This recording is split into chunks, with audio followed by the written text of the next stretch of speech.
we see a teacher here who has found an article on her iPad that she wants to share with her students, but also wants to create a question sheet to go along with that for the students to answer.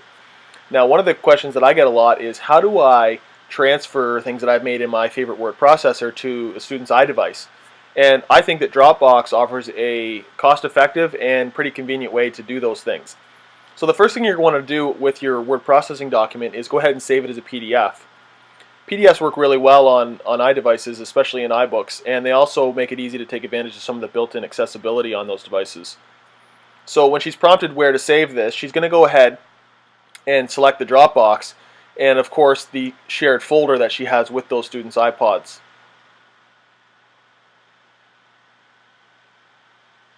Now, once that file is saved, she can pretty much walk over to the iPods in the class, and it's going to be available in the class Dropbox on the devices.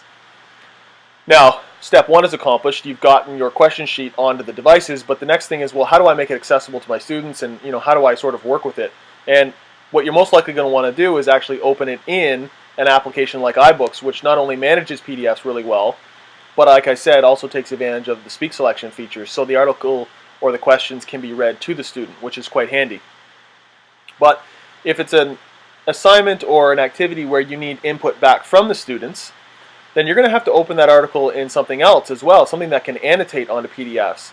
Now, if you're looking for a free solution, Adobe Reader is available from the App Store and costs $0, and you can annotate on top of PDFs, so you can insert text or drawings and things like that. So what this teacher's kind of come up with here is a very sort of convenient two-app solution to having a PDF read to the students, and then also giving them a way to sort of answer back on top of the same question sheet. Now, you are going to need to switch between the two apps in order to do two things. Adobe Reader will not read the PDF, whereas iBooks will, and iBooks will not write on top of it, whereas Adobe Reader will. So you can see there's a two-app solution in this particular case that worked well for her.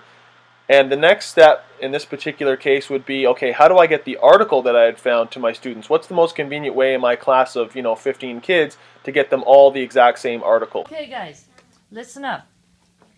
Today we're going to be reading today's news article, and I'm going to airdrop it to you.